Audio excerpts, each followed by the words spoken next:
how bad this was for the country, how nationalism was a toxic cancer that was, those are my words, kind of like spreading throughout the Western world. They need to put a lid on it. And I'm like, this seems very inappropriate for a company to be inserting itself into an election. But one of the startling things came at the end when one of the employees during the Q&A section asked what Google had done well during the election, to which the CEO, Sundar Pichai, stated that it was the use of artificial intelligence to censor fake news. And I was saying to myself, well, wait a minute, like, since when have we had AI censoring fake news? Kind of goes against our ethos of organizing the world's information and making it universally accessible and we useful. Chilling or what? If we are actually employing artificial intelligence to censor the this news. is crazy, right? So this sort of triggered off an internal investigation that I did within the company to figure out what exactly was going on. And what I discovered is that there was a fake news team. They were organizing in order to suppress what they deemed fake news.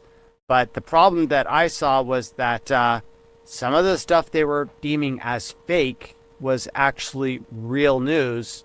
Like, for example, Yo, I said this. AI was gonna go and take over the algorithm. Like, the algorithm is not gonna be just code anymore. It's actually an AI cycling the stuff that goes through the algorithm. So then the AI is there just cycling through all the stuff and filtering everything. And then if you let the AI filter everything, the AI is going to start filtering stuff that it thinks that we should watch. And then by doing that, it controls the human. And it manipulates the human to do whatever the AI wants it to do. Dude, things are getting crazy, bro. Things are getting crazy. they were trying to suppress the story about Hillary Clinton and the body count. They said that was fake, but you could just go to Wikipedia and see that all those people did die under mysterious circumstances. And if you just draw the dots, draw lines between the dots that are oh so close together, you're going to find out that this is actually likely that there's a lot of people that died under mysterious circumstances, and this might be mafia action. And so I started just sort of like looking around different documents, sort of like piecing together this narrative that Google was starting to invert, go against its own ethical code that had laid down when it went IPO. And I just started saving these documents as PDFs because it was so wild that I had doubts that it was even real. Like, I actually started wondering whether I was going crazy and hallucinating all this stuff. Because when you see something so incompatible with what the company is saying on the outside, but what's going on the inside, you basically have to, save, a record of that so that you can come back and say, yes, this is actually happening. Yes, I did see these documents. I had no intention of blowing the whistle early on. It was just for my own sanity of what was happening at the company. Crazy, what? I stumbled on Google's real censorship engine, which was called Machine Learning Fairness, when I was trying to search for their censorship engine called Project Dragonfly. As far as I know, and it's my opinion, that Project Dragonfly has always been a fake program that was meant to deceive the public. And while they were hyping up this Project Dragonfly, I saw this, machine learning fairness. And as soon as I saw the words machine learning fairness, I said, that's exactly what I would call it if I was a totalitarian that wanted to get something really evil into the collective consciousness of humankind and make it seem like it was a virtuous good thing. And what I saw with machine learning fairness is that it was a complex of different systems spun out throughout the company, ranking, filtering, labeling.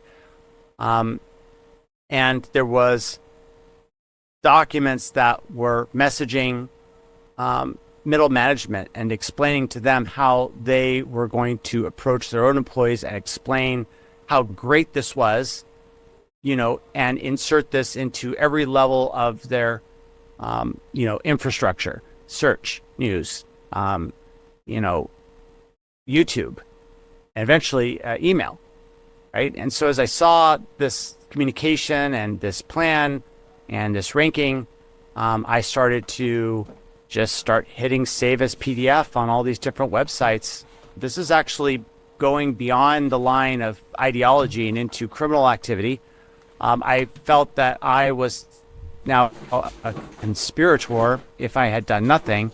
And so that's when I started seeking out media in order to let the public know All right, what that am I missing? despite Google's public statements to the contrary, they were massively politically rigging the internet, that they were employing multiple blacklists throughout the company. I mean, Karen Batia, the legal representative of Google, went to Congress and testified that, Google doesn't use any political bias. We don't have any blacklists. But as an engineer on the inside, I could just type into code search, the internal tool to find code at Google, for blacklists, and it literally brought me to a blacklist.txt. Like, that's how brazen, like, they literally named it blacklists, right? And, it's like anyone that could just had access to code search could immediately find that there were multiple blacklists throughout the company. Blacklists for YouTube, blacklist for a project called Google Now is what it was called. And in that, they had some fringe sites, pornography, but then, the Washington Pundit and Breitbart and a bunch of other news organizations that were being censored so that they wouldn't pop up into users' feeds. The YouTube controversial query blacklist was the most damning instance of the use of blacklists. This was a blacklist that got injected into crazy. the YouTube system the day after the Las Vegas massacre. And its primary purpose was to prevent people from finding him. All right. It's a really long. It's long.